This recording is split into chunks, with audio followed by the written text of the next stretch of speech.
el sentido general de la desregulación y de correr al Estado de algunos sectores. ¿Se puede gobernar con los plebiscitos? Es decir, ¿los plebiscitos son vinculantes en algunos casos? ¿Pueden, de alguna manera, convertirse en ley una decisión directa del pueblo? Está el doctor Armesto, que es constitucionalista, en línea con nosotros. ¿Cómo le va, doctor? Buenos días. Hola, buen día, Mariano y Pablo. ¿Cómo les va? ¿Bien? ¿Qué tal? Muy bien. Bueno, a ver, ¿qué existe en la Constitución con respecto, o qué dice la Constitución con respecto a los plebiscitos? La Constitución Nacional establece en el artículo 40 de la Constitución la consulta popular y después fue reglamentada por el Congreso de la Nación. Es decir, vos tenés dos tipos de consulta popular, vinculante y no vinculante. Vinculante es la que es sometida el Congreso por medio de una ley, convoca al pueblo para que diga sí o por no por un proyecto de ley. Y la no vinculante, con voto no obligatorio, es la de que convoca el Poder Ejecutivo Nacional, que también la puede hacer el Congreso, dentro de sus respectivas competencias, donde tiene que también ahí llevar adelante una consulta popular y bueno, el resultado será el que diga la gente. ¿Cuál es la diferencia entre una y otra? Que la que convoca al Congreso, si el pueblo y vota el 35% del padrón electoral, eso dice la ley, automáticamente se transforma en ley. Ajá. ¿Está claro? Es decir, la que convoca al Congreso. Claro, ahí necesitas, ahí se necesitan claro, mayorías. Necesitas mayoría, claro, necesitas consenso. Claro. Y encima, y además, si me permitís, la consulta popular vinculante exige una ley especial de convocatoria, ¿sí?, que tiene que ser tramitada, como dije, por una sesión especial y aprobada con la mayoría absoluta de miembros presentes de cada Cámara. 2/3. Es decir, claro, no, 129 en diputados, si tuviera los 257, claro. Ajá. Sí, mayoría absoluta. Ajá. Es el número, y 37, si no me equivoco, en el Senado. Claro. Frente a esto, lo que te hace es, la consulta al ser vinculante y al crear la obligación, y 35, siempre tiene que haber una participación, Mariano y Pablo, del 35% de los electores inscritos en el padrón. Claro. Es decir, si te votó un 30%, listo. No hay. A ver, en el supuesto caso que el gobierno eche mano a este instrumento constitucional con imperio del Poder Ejecutivo, es decir, que pueda convocar un plebiscito no vinculante. Sí. Políticamente, ¿qué implica eso? Sí. Suponete, vamos a la ley laboral. ¿Querés ley laboral, sí o no? Te gana el sí. ¿Cómo se paran los diputados frente a una decisión del pueblo en ese sentido? A ver, vamos a primero a tratar de entender, al ser no vinculantes, no voto no obligatorio tampoco, y no crea un vínculo al Congreso para que el Congreso lo tenga que sancionar. Lo único que pasa, si dicen que sí, la gente, es cuando un proyecto de ley que es sometido a consulta popular no vinculante tiene el voto afirmativo de la mayoría de la gente, es incorporado al plan de labor parlamentaria de la Cámara de Diputados a la sesión siguiente a la fecha de la proclamación del resultado del comicio. Ponele. Claro. Yo voy a usar es la misma lógica cuando se junta firma para un proyecto de ley. Exacto. Mira, voy a dar un ejemplo práctico, y lo voy a usar con mi cumpleaños, que es la fecha que más me acuerdo.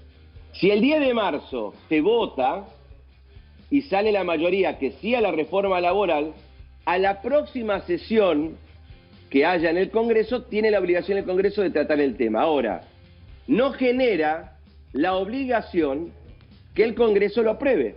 Ajá. Claro. Ahora, doctor, que es distinto a la vinculante. Claro, es político. Claro, doctor, da la sensación que es un hecho político. Javier Milei lo había manifestado incluso en campaña cuando le preguntaban por esta misma situación. A Milei se le preguntó por el hecho de cómo iba a gobernar eventualmente una presidencia suya con una minoría tan extrema en el Congreso. Y él dijo, yo voy a convocar una consulta popular y quiero ver cómo le dan la espalda a lo que dice la gente el propio Congreso. Es decir, el enfrentamiento con el Congreso estaba en la previsión de Javier Milei, estaba en el imaginario político de gestión de Javier Milei. Entonces, da la sensación, doctor, que esto es un hecho político para condicionar de alguna manera la vida política, más que la posibilidad concreta de que un Congreso, con quien tiene los puentes rotos, le apruebe efectivamente esto. Bueno, a ver, en tu análisis político es el correcto, es decir, vos el instrumento de la consulta popular lo van a utilizar políticamente para poder poner presión al Congreso. Ahora, vos pensás en esto, Pablo, vos tenés que ver también la cantidad de participación de la gente, del electorado, y vos tenés que ver el resultado. Si vos del 100% del electorado argentino que integra el padrón electoral, que no me acuerdo ahora cuántos millones son, pero creo que son 30 millones de personas que pueden ir a votar, y te participan solamente 2 millones, y, viste, decir... Claro. Participaron 2 millones, o sea, por eso, hay claro, 28 millones que no fueron. Si te vas a tirar a la pileta de una consulta de esta característica, garantizá que la vas a ganar. A mí me gustaría ir más allá con el doctor Armesto y preguntarle si él, como constitucionalista, no está viendo ya algunos excesos en la retórica de cómo se están tratando entre el Poder Ejecutivo y el Poder Legislativo, si no amerita el inicio de alguna causa administrativa dentro de lo que confiere la Constitución. Podemos hablar de los remedios que tiene la Constitución para cuando hay inhabilidades morales o cuando hay alguna falta o algún daño, si no lo ve por delante, porque la verdad que es muy injurioso todo. Digo, desde las redes sociales, desde los discursos mutuos, digo, se habla de traición. Sí. Yo hago el siguiente análisis. Yo creo que, y Pablo recién lo explicaba en la introducción, yo creo que hay muchos fuegos artificiales constantemente de ataque de un poder hacia el otro. Nos acostumbramos durante muchos años del ataque de un poder al Poder Judicial. Ahora a la Corte, bueno, claro, el kirchnerismo internó a la Corte durante años. Claro, exacto. Ahora es el Poder Ejecutivo contra el Congreso y seguramente contra los gobernadores. Entonces, a mí me parece que lo que hay que comprender, Mariano, es primero el artículo 1 de la Constitución, que somos un sistema republicano y cada uno, la división de poderes es fundamental. Entonces tenés un poder ejecutivo, legislativo y un judicial. Y cada uno tiene sus propias atribuciones. Totalmente. Y cada uno funciona de la manera que está establecido en la Constitución, que es el marco general para que todos juguemos el fútbol. Claro. Es decir, yo no puedo jugar de otra manera. Entonces, pero ¿lo puedo interrumpir ahí, doctor, un segundito? Porque lo que se puede y lo que no se puede, a veces entra en discusión.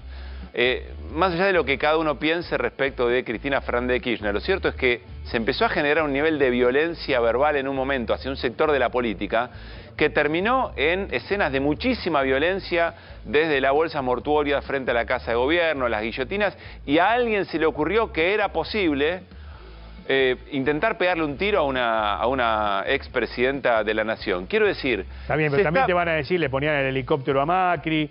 Pero voy a esto, Mariano. Le dijeron que las taser tenían que aplicar a la hija de Macri. Digo, está bien. De uno y de otro lado. Pero, venimos con discursos violentos hace mucho tiempo. Está bien. Yo lo discutiría, pero te lo doy. Pero digo esto. ¿Usted advierte que puede prepararse un terreno en el cual alguien diga, bueno, la verdad, el Congreso es un obstáculo? Y como ha pasado en otros países de nuestra región, un poder ejecutivo que decida cerrarlo, por ejemplo, ¿hay condiciones para eso? Hay cuestiones que creo que son fundamentales y diste en la tecla. La Constitución del Perú permite la disolución del Congreso, si no me equivoco, en su Constitución. En la Argentina no lo tenemos a esto. Pero en la historia argentina hay un caso que hay que prestarle atención, que pasó en el año 1907. Bajo la presidencia del presidente Figueroa Alcorta, terminadas las sesiones ordinarias, convoca sesiones extraordinarias para que le traten el presupuesto. El Congreso de la Nación ni bolilla le dio al presidente Figueroa Alcorta y ni le trató el presupuesto. Y creo que fue el 24 de enero de 1908 donde el presidente Figueroa Alcorta dio la orden a la Policía Federal y a los bomberos de la Federal y clausuraron el Congreso. Y lo cerraron. Entonces, hay antecedentes en la historia argentina donde pasó algo grotesco así. Igualmente, el 1 de mayo de 1908, el presidente Figueroa Alcorta se presentó ante el Congreso en las sesiones, en la apertura de las sesiones ordinarias, que en aquel entonces era el 1 de mayo, y pidió disculpas al Congreso de la Nación. Yo lo que creo que acá lo que hay que ver también, Pablo y Mariano, es cuál va a ser la reacción también del gobierno el 1 de marzo, que es el día de la apertura de las sesiones ordinarias. Claro, tiene que hablarle y dar las directrices del año ordinario legislativo al Congreso. Exactamente, entonces acá voy a lo que vos preguntás, Mariano. En la escalada de violencia verbal que está existiendo y tuitera contra los legisladores y los gobernadores, está haciendo un enfrentamiento entre el Poder Ejecutivo y el Poder Legislativo. Lo que hay que buscar es, de alguna manera, canales de comunicación, que yo creo que dentro del gobierno o de la administración del presidente Milei debe haber gente que debe tener canales de comunicación con los distintos bloques políticos para poder bajar un poco la espuma de esta discusión que indefectiblemente puede tener una escalada de violencia que yo no creo que en la circunstancia que está en Argentina hoy no nos conviene a ninguno. Doctor